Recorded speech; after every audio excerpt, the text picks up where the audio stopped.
Josh Green here for Seconds Out. Delighted to be joined by Jose Zepeda here in Sheffield. Fight week once again. How are you? Good. Feeling great. Everything is coming along. The weight's coming along. So we're just having fun. You know, we're already experienced enough to be able to enjoy everything. You say obviously very experienced fighter, but coming over to the UK, you'll be in the Lions Den. There'll be a lot of fans for Dalton Smith out there. You're looking forward to all of that? I've been there.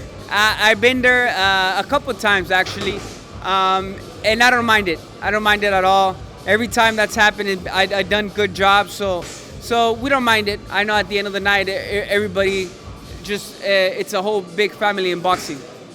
This fight against Dalton Smith, he's somebody who's shown a lot of potential over here. People are tipping him to become a world champion even later this year, early next year. How much have you seen of Dalton's rise? I'm not gonna lie, I seen a little bit of him. I seen right away that he's hungry. He's a talented fighter. He's a young fighter, and he's coming to win, and he's coming to for his dream to be a world champion one day. He has a lot of desires, so we're gonna put that to the test. Do you believe he's got all the tools there and the ability to be a world champion? I think that we're gonna see this Saturday night what it's all about. This is the real test.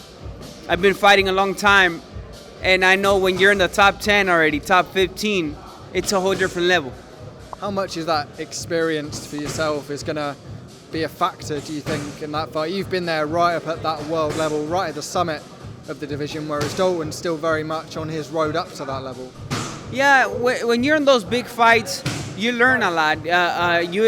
You experience a lot of things when you're against the top 10 fighters. You gotta learn how to let your heart out. You gotta put everything in the line. It's a tough sport. And that's where you're gonna see when you're fighting the top level guys. That's when you tell yourself, am I in it for good or I'm just, you know. There are people suggesting that you've reached your peak and you're now on your way down, and does that give a little bit of extra to the fire, and does it motivate you? Yes, actually it is. I've said it a couple of times.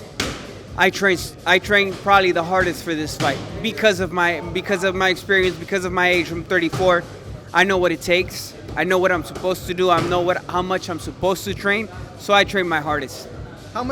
What does it feel like when people are saying that you're coming towards the end of your career? Because I'm sure you don't feel like that. I mean, people are entitled to their own opinion, and I don't get mad or anything because of that. It's just up to me to prove them wrong this Saturday night. A lot of people, I bet you anything, a lot of people are gonna change. They're gonna change their mind about me this next coming Saturday.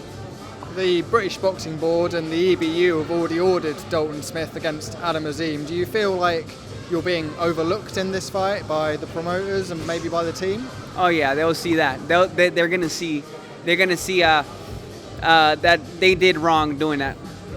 For yourself, the 140 division is absolutely stacked at the moment worldwide. Is there still dreams for you of getting right back up to that top level? That's why we took this fight, because I want to be in the top 10 again, and I want to get another shot for the 4th world title. 140 division, as I say, absolutely stacked. I've got to get your thoughts on a couple of things going around at the moment. Devin, Haney and Ryan Garcia. First of all, is that a fight you expect to actually happen and go ahead? That's why we came to fight this. That's why this fight is for the WBC silver. Eventually, if I win, whoever wins has a shot for Devin Haney. He's a champion at WBC, so that's why I'm taking this fight. I always take hard fights, so that's what I'm looking forward to. With the problems that seemingly Ryan Garcia is going through at the moment, do you believe he steps into the ring on that night, or do you believe that could get cancelled? I believe it's gonna happen. I believe just making us entertain, and I believe it's gonna happen, and it's gonna be an exciting fight. How much do these mental struggles sort of take place, and how important are they in the preparations? Do you sympathise with what Ryan Garcia is going through? No.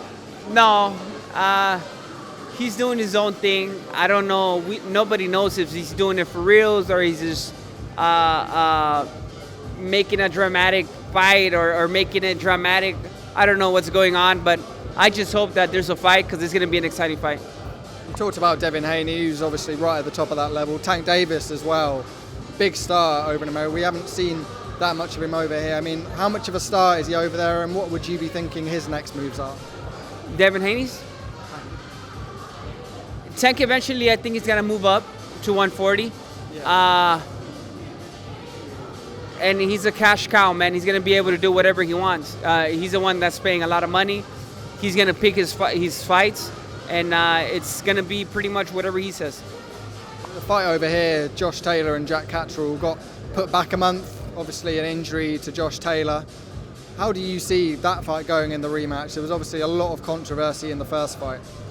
I think, in my opinion, Josh Taylor is going to adapt. I think he's going to come out with the win. But who knows, man? Catterall is a very strong fighter, too. Taylor still got a lot to give to this division, do you feel? Yeah, I believe so. I mean, to be honest, I'm not sure how long he's going to stay at 140. He's a big guy. So we don't know about that. So we'll see. Could we see you over here in the UK again versus the winner of that fight?